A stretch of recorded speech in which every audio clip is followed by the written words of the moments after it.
तुम्हें गोली दर्पण।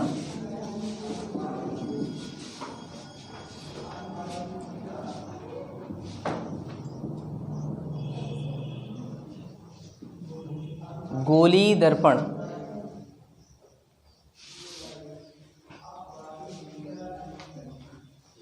हेडिंग है गोली दर्पण।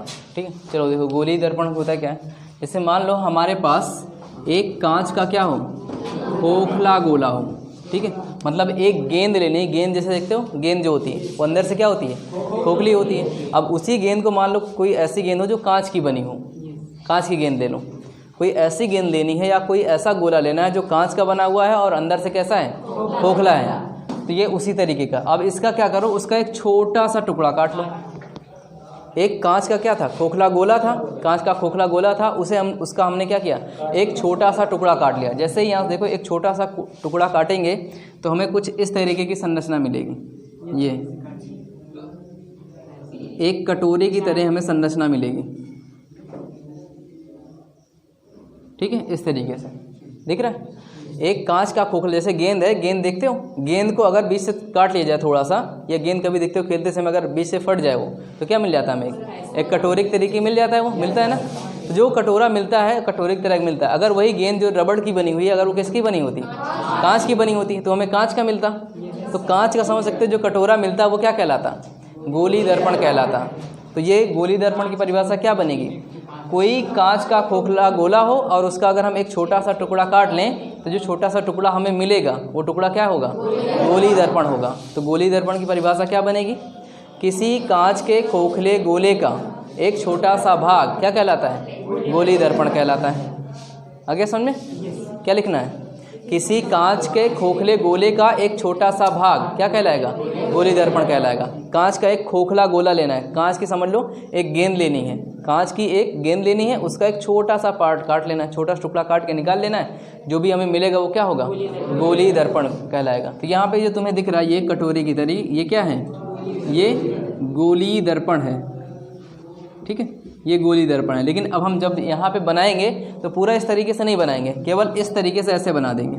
ठीक है, ऐसा बना दिया जाएगा। इसका मतलब क्या है कि ये इतना पार्ट, ये इसे मिटा दो, इसे मिटा दो, जरा देखो यही तो बचा, एक छोटा सा पार्ट काट लिया गया। और इसे भी मिटा दो, देखो ये इस तरीके का मिल गया।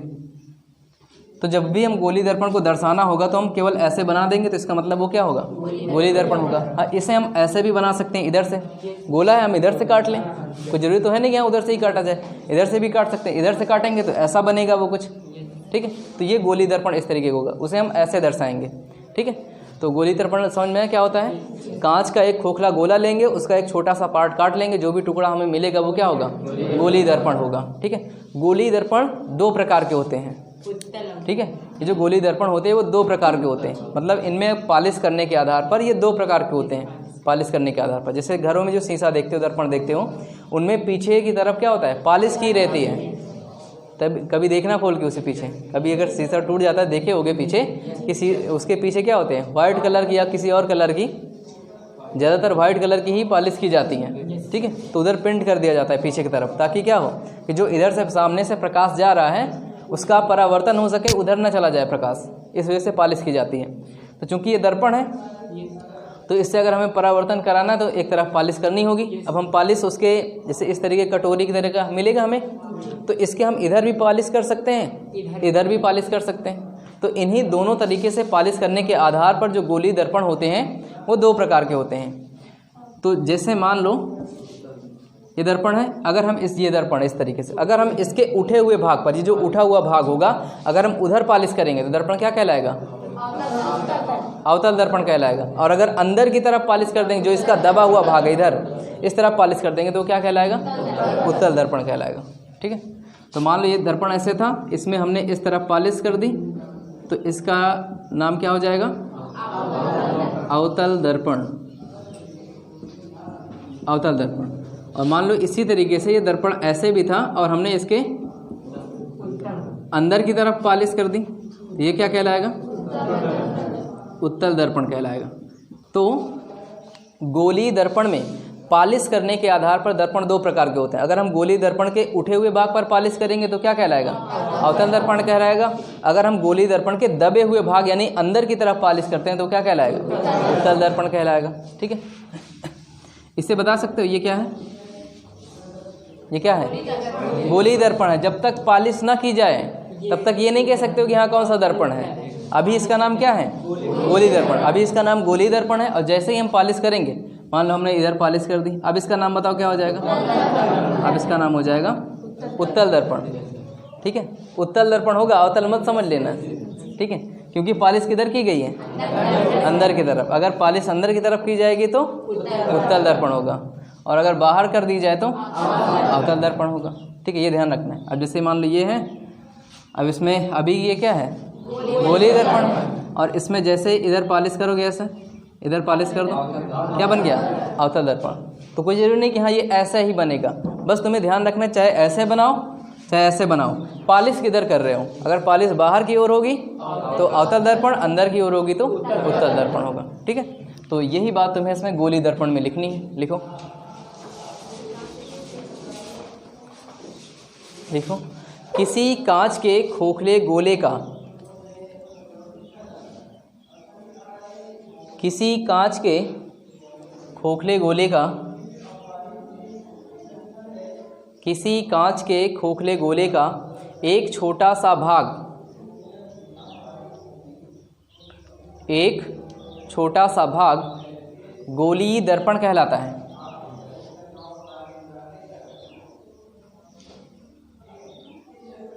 एक छोटा सा भाग गोली दर्पण कहलाता है। गोली दर्पण पर पालिश करने के आधार पर, गोली दर्पण पर पालिश करने के आधार पर, हाँ, गोली दर्पण पर पालिश करने के आधार पर, पालिश करने के आधार पर यह दो प्रकार के होते हैं। यह दो प्रकार के होते हैं।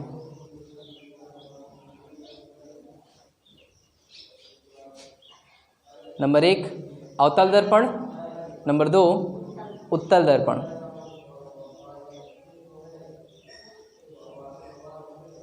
नंबर 1 अवतल दर्पण, नंबर 2 उत्तल दर्पण। ठीक है, अब यहीं पे साइड में ये वाला फिगर बना लो, इसे बना लो, ये वाला और ये दोनों क्या हैं?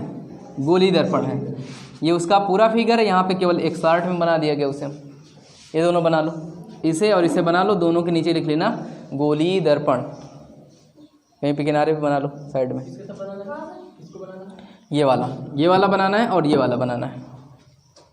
ये दोनों एक ही हैं। ठीक है, मतलब वो पूरा दिखाया गया है कटा हुआ, और ये केवल इतना भी हम दर्शा सकते हैं। पूरा कटोरे की तरह बनाने की जरूरत नहीं है।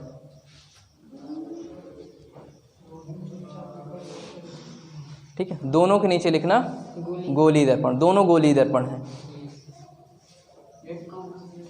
हाँ, एक ये वाला बनाना है, एक ये वाला बनाना है।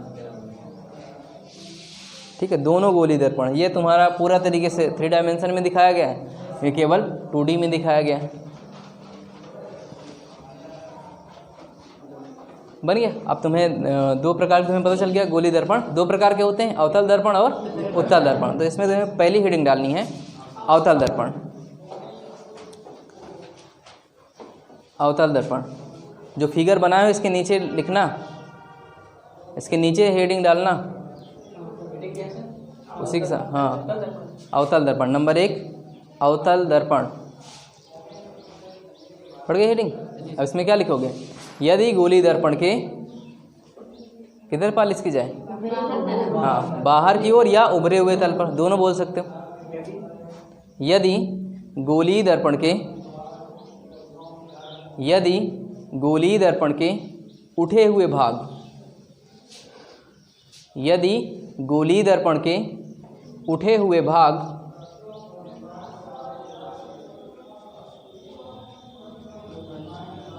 यदि गोली दर्पण के उठे हुए भाग अर्थात बाहर की ओर,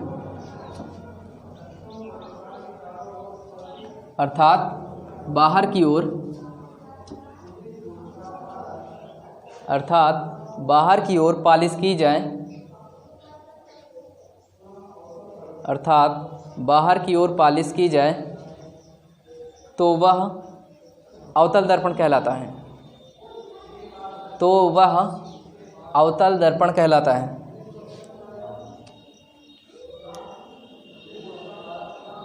तो वह अवतल दर्पण कहलाता है। ठीक है,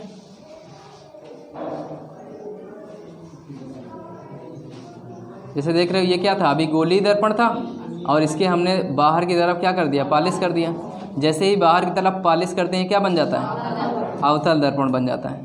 तो दोनों तरीके से तुम्हें फिगर मिल सकता है। ठीक है, लेकिन हम ज़्यादा जो यूज करेंगे वो ये वाला यूज करने वाले हैं। अवतल दर्पण ऐसे भी बना सकते हो, ऐसे भी बना सकते हो, बस ध्यान रखना है कि पालिश किधर होनी चाहिए, उठे हुए भाग पर, यानी कि बाहर की ओर। ठीक है, तो ऐसे भी बना सकते हैं, ऐसे भी बना सकते हैं, लेकिन ज़्यादातर हम ये वाला बनाएंगे। ठीक है, ये वाला फिगर बना के दोनों के नीचे लिख लेना अवतल दर्पण, दोनों अवतल दर्पण है। हो गया अवतल दर्पण। अब दूसरा तुम्हें लिखना है उत्तल दर्पण। लिख लो, हेडिंग डालो।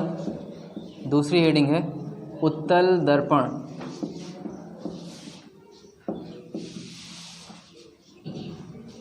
दूसरी हेडिंग उत्तल दर्पण। अब इसमें क्या लिखोगे,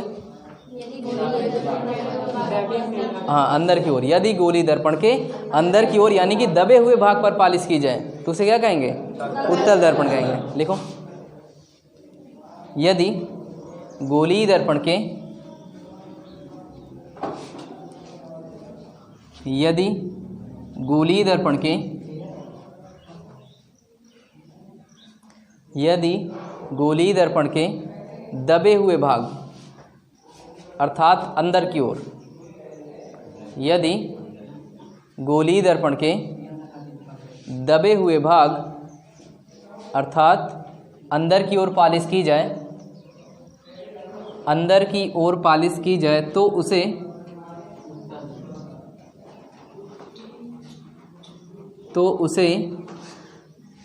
उत्तल दर्पण कहते हैं।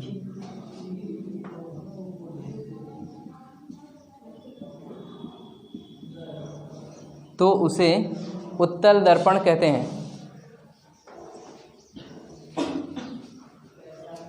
लिख गया।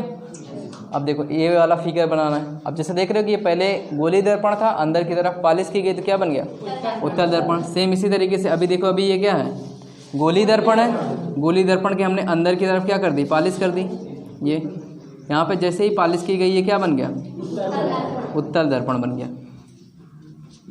ठीक है, तो ये दोनों उत्तल दर्पण हैं। बस ध्यान रखना, अगर पालिश अंदर की ओर होगी तो उत्तल दर्पण, पालिश बाहर की ओर होगी तो अवतल दर्पण। इसमें से जो हम ज़्यादा यूज करेंगे वो ये वाला यूज करने वाले।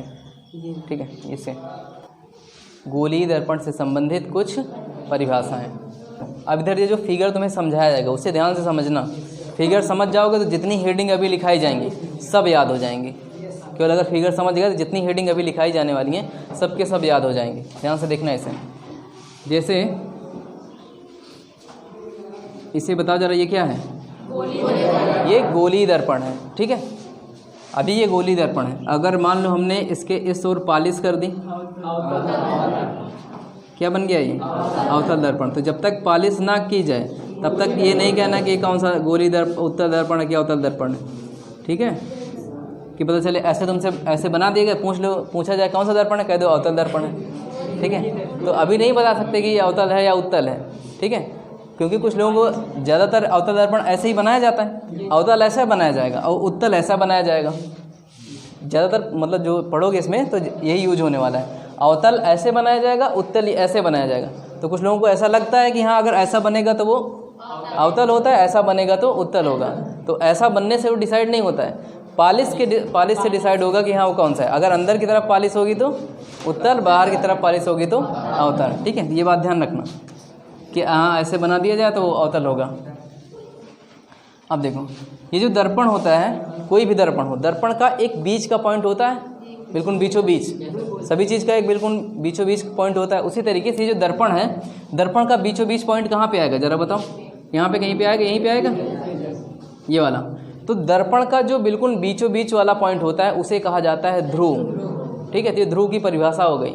दर्पण का जो बिल्कुल बीचों बीच वाला पॉइंट होता है यानी कि मध्य बिंदु जो होता है उसे क्या कहते हैं? ध्रुव कहते हैं। ठीक है, उसे क्या कहा जाता है? दर्पण का ध्रुव कहा जाता है। और इससे हम किससे डिनोट करेंगे? P से। ठीक है, ध्रुव को पोल कहा जाता है, पोलर। तो इसमें तुम्हारी पहली हेडिंग रहेगी क्या? ध्रुव। ठीक है, जिससे हम किससे लिखेंगे? P से लिखेंगे। इसके बाद जरा देखना, जो ये हमने गोली दर्पण हमारे पास है ये किससे आया है? एक बड़ा सा गोला था, देखो ये इतना बड़ा गोला रहा होगा, उस गोले का हमने एक छोटा सा टुकड़ा काट लिया, वही तो है गोली दर्पण। तो ये जो बड़ा सा गोला रहा होगा उसका कहीं ना कहीं केंद्र रहा होगा। ठीक है, जो बड़ा सा गोला था, जैसे ये बड़ा सा गोला था इतना बड़ा, इसका एक छोटा सा पार्ट, ये वाला हिस्सा काट के यहाँ पे बना दिया गया है। तो ये जो बड़ा सा कांच का गोला था जिससे हमने इसे काट के निकाला है, उसका एक केंद्र रहा होगा उस गोले का। ठीक है, तो जो उस गोले का केंद्र रहा होगा वह केंद्र इसके लिए, ये जो गोली दर्पण है इसके लिए क्या कहलाता है? वक्रता केंद्र कहलाता है। इस गोली दर्पण को हमने जिस गोले से काट के निकाला है उस गोले का केंद्र इसका क्या कहलाता है? वक्रता केंद्र कहलाता है। ठीक है, तो याद रहेगा वक्रता केंद्र किसे कहते हैं? किसे कहते हैं? हाँ, किसी कांच के खोखले गोले का केंद्र जिससे गोली दर्पण काटकर निकाला गया है या जिसका गोली दर्पण एक भाग होता है उसके केंद्र को गोली दर्पण का क्या कहते हैं? वक्रता केंद्र कहते हैं। ठीक है, तो इसका वक्रता केंद्र यहाँ कहीं पे आ रहा होगा। ठीक है, और वक्रता केंद्र को कहा जाता है कर्वेचर सेंटर। ठीक है, हाँ, इसी वजह से इसे हम किससे डिनोट करेंगे? C से लिखने वाले हैं। तो अगली जो हेडिंग रहेगी वो क्या रहेगी? वक्रता केंद्र की रहेगी, वक्रता केंद्र। और वक्रता केंद्र को हम किससे डिनोट करते हैं? C से। ये अभी लिखवाएंगे सब सीरियल से।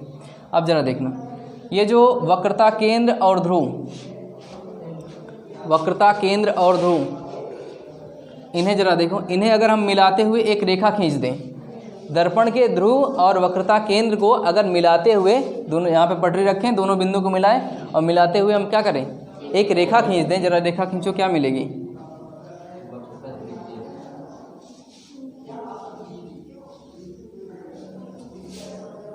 इस तरीके से रेखा जाएगी, पटरी से ऐसे ही खींच देना है तुम्हें, बिल्कुल सीधी लाइन खींचना है।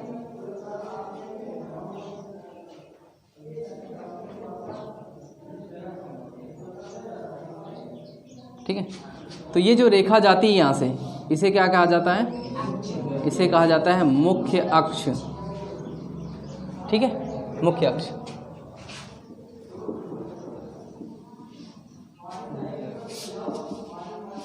इसे कहा जाएगा मुख्य अक्ष। मुख्य अक्ष की परिभाषा क्या बन जाएगी? दर्पण के ध्रुव और वक्रता केंद्र से होकर जाने वाली रेखा क्या कहलाती है? मुख्य अक्ष कहलाती है। ठीक है, फिर जरा देखना, मान लो यहाँ पर कोई वस्तु उपस्थित है। ठीक है, ये वस्तु है जिसका नाम है AB। ठीक है, तो होता क्या है, इससे प्रतिबिंब कैसे बनता है वो अभी आगे सीखोगे। जैसे यहाँ पे वस्तु है, वस्तु का ये शीर्ष है, सिर उसका, वस्तु का सिर है। तो यहाँ से क्या होता है, यहाँ से एक प्रकाश की किरण ऐसे चलती है और जाके दर्पण से टकराती है।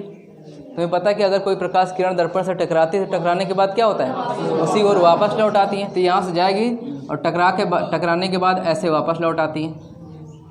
ठीक है, लौटी वापस। तो ध्यान से देखना, ये जो दर्पण के शीर्ष से प्रकाश की किरण चली और क्या गई? दर्पण से टकराई। टकराने के बाद ये जब वापस लौटती है तो ध्यान से देखना, उस समय ये मुख्य अक्ष को एक बिंदु पर काट देती है। जब ये किरण दर्पण से टकराने के बाद वापस लौटती है तो उस समय क्या करती है? ये मुख्य अक्ष को एक बिंदु पर काटती है। इस बिंदु को कहा जाता है क्या? फोकस या मुख्य फोकस। फोकस भी कह सकते हो, मुख्य फोकस भी कह सकते हो। और इससे किससे लिखेंगे हम? इसे F से लिखेंगे। ठीक है, तो जो अगली हेडिंग रहेगी वो किसकी रहेगी? मुख्य फोकस की। मुख्य अक्ष तो हो चुका, मुख्य फोकस। ठीक है, अब जरा देखना, तो ऐसे ध्यान रखना, जब भी कोई ये देख रहे हो कि ये जो प्रकाश की किरण गई है वो किसके समांतर है? मुख्य अक्ष के समांतर है। तो ये बात भी ध्यान रखना कि जब भी कोई प्रकाश की किरण मुख्य अक्ष के समांतर जाती है और दर्पण से टकराती है तो हमेशा कहाँ से जाने वाली है, उसके फोकस से होकर जाती है, हमेशा उसके फोकस से जाएगी। इसके बाद होता क्या है कि एक इसके प्रकाश की किरण जो होती है इसके शीर्ष और वक्रता केंद्र से होते हुए जाती है और दर्पण से टकराती है। तो जो भी प्रकाश किरण, हमेशा याद रखना, ये हमेशा के लिए है, कभी भी दर्पण के लिए, जो प्रकाश की किरण वस्तु के शीर्ष से चलकर इसके वक्रता केंद्र से होते हुए जाएगी वो हमेशा सीधा चली जाती है, वहाँ जाएगी, दर्पण से टकराएगी, टकराने के बाद पुनः उसी मार्ग में वापस लौट आती है, इधर उधर नहीं जाती, सीधा उसी मार्ग में वापस लौट आएगी। तो ध्यान से देखना इसे, जिसके शीर्ष से एक प्रकाश की किरण चली, कहाँ से जा रही है, वक्रता केंद्र से होते हुए गई, देखो ये ऐसे जा रही, फोकस ऐसे गया, ऐसे जाने के बाद गया, दर्पण से टकराया, टकराने के बाद ये फिर क्या होगा, पुनः उसी मार्ग में वापस लौट जाता है। ध्यान रखना, जब भी कोई प्रकाश किरण यहाँ से जाएगी वक्रता केंद्र से होते हुए, जैसे देख रही है मुख्य अक्ष वाली किरण, ये भी देखो इसके यहाँ से जा रही है वक्रता केंद्र से होते हुए, यहाँ से जा रही है, उधर जाती है, फिर टकराने के बाद इधर फिर वापस लौट जाती है, सीधा चली जाती है, वो भी ऐसा होता है। ठीक है, चलो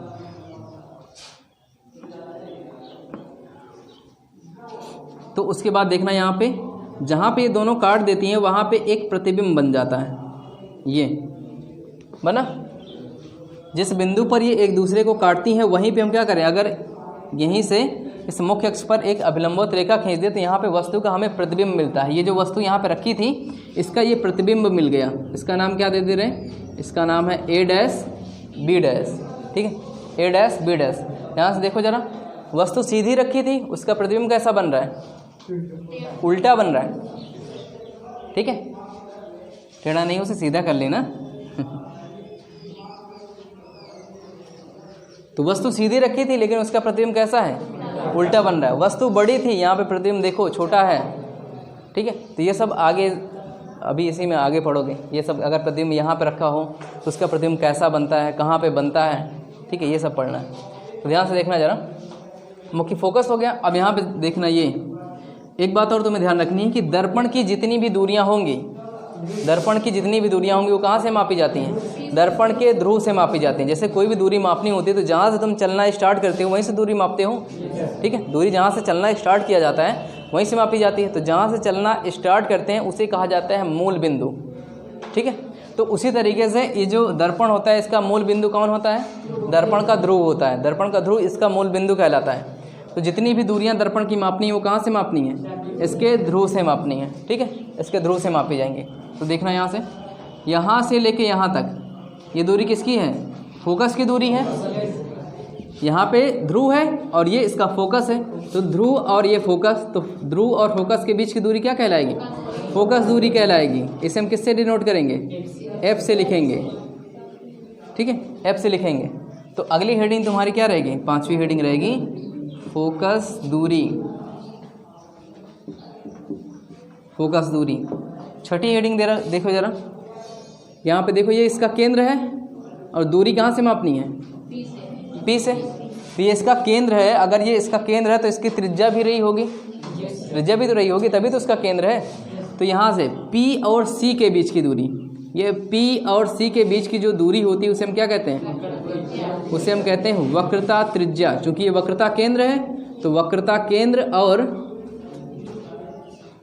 ध्रुव के बीच की दूरी C यहाँ पे लिख दे रहे हैं, ये यहाँ पे, यहाँ से लेके यहाँ तक, ये जो दूरी होती है वक्रता, दर्पण के ध्रुव और वक्रता केंद्र के बीच की जो दूरी होती है उसे हम किससे लिखते हैं, उसे हम वक्रता त्रिज्या कहते हैं। उसे लिखते किससे हैं, कैपिटल R से। ठीक है, कैपिटल R से लिखेंगे। तो अगली हेडिंग हो जाएगी कौन सी, वक्रता त्रिज्या।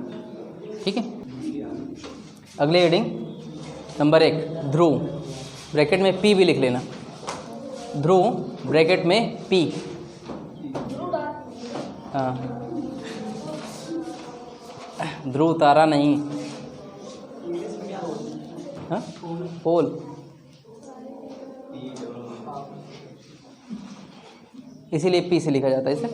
तो ध्रुव लिखना है, ब्रैकेट में P लिख लेना, मतलब इसे P से प्रदर्शित करेंगे। तो इसमें क्या लिखोगे, P क्या है, ध्रुव क्या है, दर्पण का मध्य बिंदु। तो लिखो, किसी गोली दर्पण का मध्य बिंदु, गोलीय दर्पण का मध्य बिंदु ध्रुव कहलाता है। मध्य बिंदु ध्रुव कहलाता है।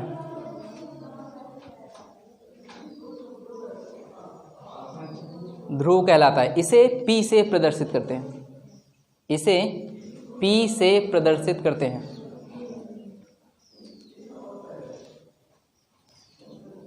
इसे P से प्रदर्शित करते हैं। लिख गया। दूसरी हेडिंग वक्रता केंद्र। वक्रता केंद्र,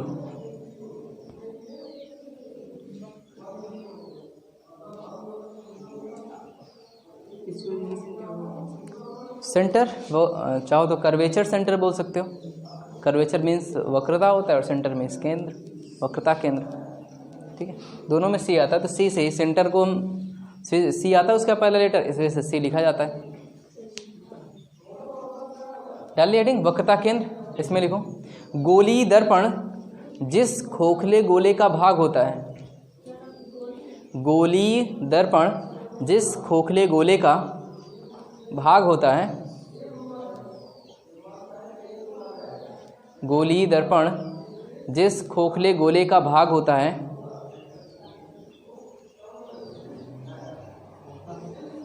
उसके केंद्र को, उसके केंद्र को गोलीय दर्पण का वक्रता केंद्र कहते हैं। उसके केंद्र को गोलीय दर्पण का वक्रता केंद्र कहते हैं।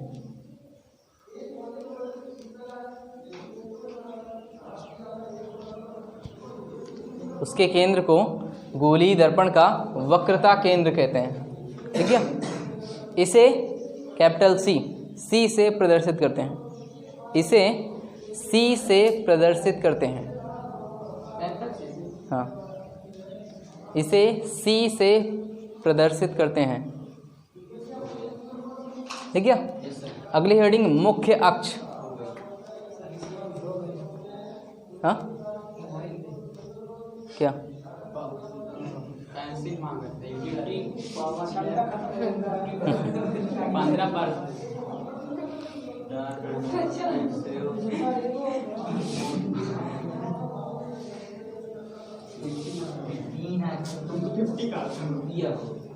चलो देखो अगली हेडिंग मुख्य अक्ष। तीसरी हेडिंग है मुख्य अक्ष। मुख्य अक्ष देखो, इसमें देखो क्या हो रहा है। ये जो दिख रही है तुम्हें लाइन, इसे ही मुख्य अक्ष कहते हैं। तो ये इसका वक्रता केंद्र है और ये इसका ध्रुव है। तो किसी गोलीय दर्पण के वक्रता केंद्र और ध्रुव से होकर जो रेखा जाती है उसे क्या कहा जाता है? मुख्य अक्ष कहा जाता है। यही बात लिखनी है, लिखो। किसी गोलीय दर्पण के वक्रता केंद्र, किसी गोलीय दर्पण के वक्रता केंद्र और किसी गोलीय दर्पण के वक्रता केंद्र और ध्रुव से होकर जाने वाली रेखा, और ध्रुव से होकर जाने वाली रेखा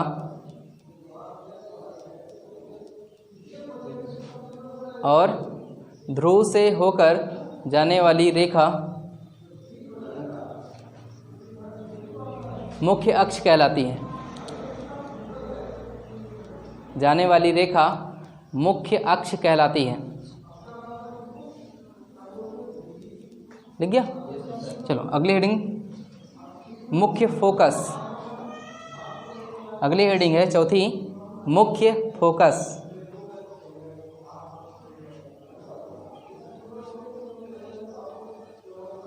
पढ़ गए हेडिंग? अब देखो यहाँ पे मुख्य फोकस देख रहे हो कि ये जो जैसे यहाँ पे वस्तु रखी थी AB, इसके शीर्ष से एक प्रकाश की किरण चली, दर्पण से टकराई, टकराने के बाद मुख्य अक्ष को जिस बिंदु पर काटती है, ठीक है, वस्तु के शीर्ष से चलने वाली प्रकाश की किरण दर्पण से टकराने के बाद मुख्य अक्ष को जिस बिंदु पर काटती है वो बिंदु क्या कहलाता है? उसका मुख्य फोकस कहलाता है। ठीक है, लिखो। वस्तु के शीर्ष से चलने वाली प्रकाश की किरण, वस्तु के शीर्ष से चलने वाली प्रकाश की किरण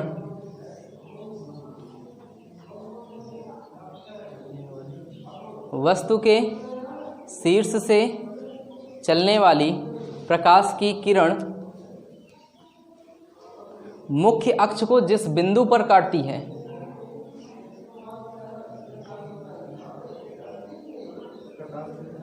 एक मिनट इसे फिर से लिखना। वस्तु के शीर्ष से चलने वाली प्रकाश की किरण दर्पण से टकराने के बाद, सही कर लो इसे, वस्तु के शीर्ष से चलने वाली प्रकाश की किरण दर्पण से टकराने के बाद मुख्य अक्ष को जिस बिंदु पर काटती है, मुख्य अक्ष को जिस बिंदु पर काटती है उसे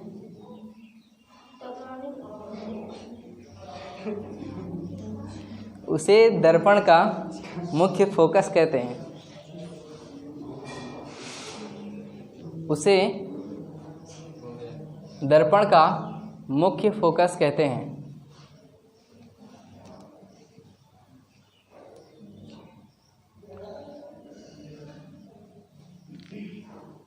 देखिए अगली हेडिंग फोकस दूरी, 5वीं हेडिंग है फोकस दूरी।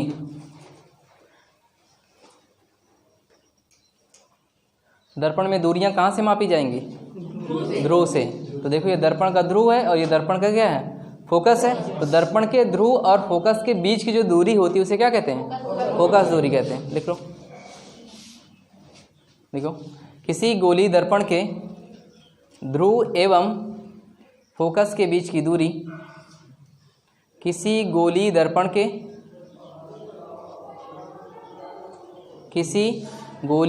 के ध्रुव एवं फोकस के बीच की दूरी, ध्रुव एवं फोकस के बीच की दूरी फोकस दूरी कहलाती है। फोकस दूरी कहलाती है। इसे स्मॉल f से प्रदर्शित करते हैं। इसे स्मॉल f से प्रदर्शित करते हैं। इसे स्मॉल f से प्रदर्शित करते हैं।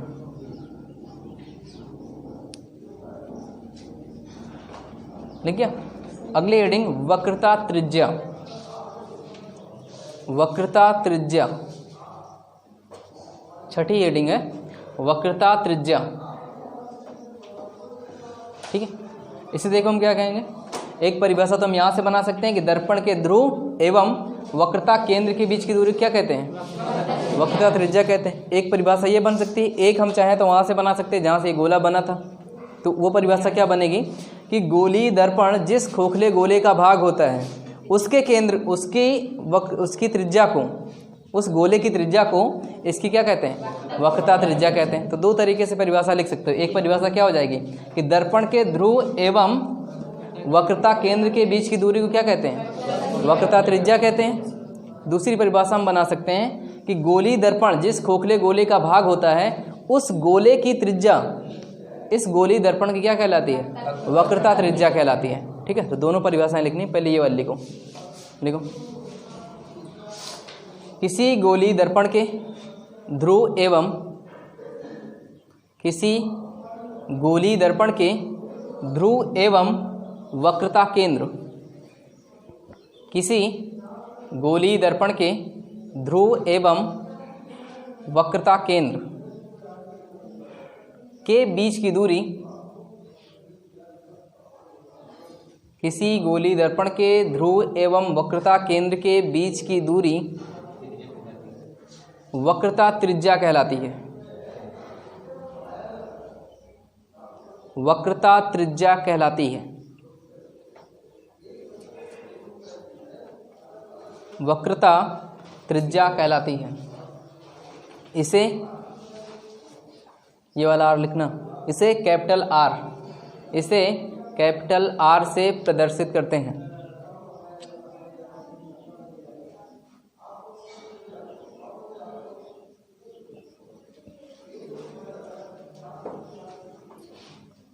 लिख लिए? दूसरी परिभाषा लिखोगे इसके? लिख लो, पैराग्राफ चेंज करके लिखना। लिखो, गोली दर्पण, गोली दर्पण जिस खोखले गोले का भाग होता है,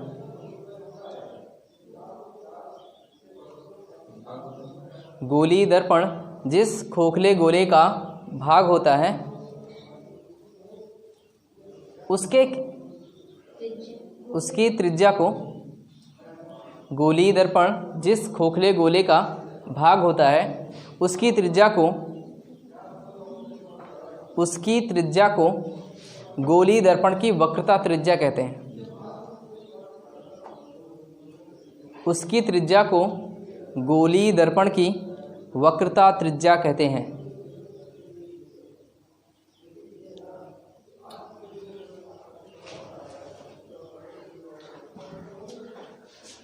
लिख गया? अगली हेडिंग तुम्हें डालनी है, दर्पण की वक्रता त्रिज्या एवं फोकस दूरी में संबंध।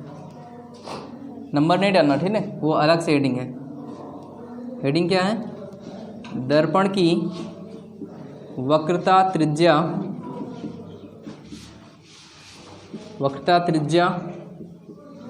एवं फोकस दूरी में संबंध।